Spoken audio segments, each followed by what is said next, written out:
ত্রিপুরার বাসিন্দা 2021 ব্যাচের আইএএস অফিসার ধীমান চাকমাকে গ্রেপ্তার করেছে উড়িষ্যার ভিজিলেন্স বিভাগ। উড়িষ্যার কালাহান্ডির ধর্মগড়ের সাব কালেক্টর হিসেবে কাজ করছিলেন ধীমান চাকমা। ধর্মগড়ের স্থানীয় এক ব্যবসায়ীর কাছ থেকে 10 লক্ষ টাকা ঘুষ নেওয়ার সময় তার সরকারি বাসভবন থেকে চাকমাকে হাতে নাতে গ্রেপ্তার করে ভিজিলেন্স শাখা। সংশ্লিষ্ট ব্যবসায়ীর বিরুদ্ধে শাস্তিমূলক ব্যবস্থা না নেওয়ার বিনিময়ে 20 লক্ষ টাকা দাবি করেছিলেন উড়িষ্যার কর্মরত আগরতলার বাসিন্দা আইএএস আধিকারিক ধীমান চাকমা।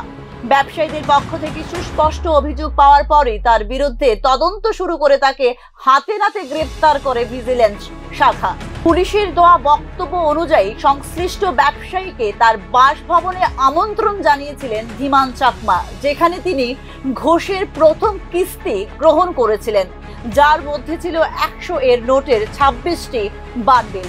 চাকমার হাত এবং টাকা রাখার ড্রয়ারে রাসায়নিক পরীক্ষা করা হলে ঘোষের টাকার বিষয়টি নিয়ে নিশ্চিত হয় পুলিশ।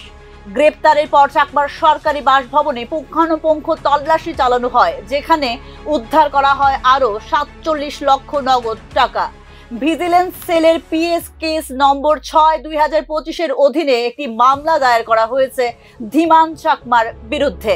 সাব কালেক্টর হিসেবে নিয়োগের পর থেকেই তদন্তের মুখে রয়েছেন আগরতলার বাসিন্দা আইএএস ধীমান চাকমা। এই ঘটনাটি কেবল দুর্নীতির বিরুদ্ধে লড়াইয়ে একটি উল্লেখযোগ্য অগ্রগতির পাশাপাশি সরকারি কর্মকর্তাদের সততা নিয়েও প্রশ্ন উঠে আসছে। এক্ষেত্রে আইএএস অফিসার গ্রেপ্তারের এই ঘটনা তীব্র আলোড়ন সৃষ্টি করেছে সংশ্লিষ্ট মহলে।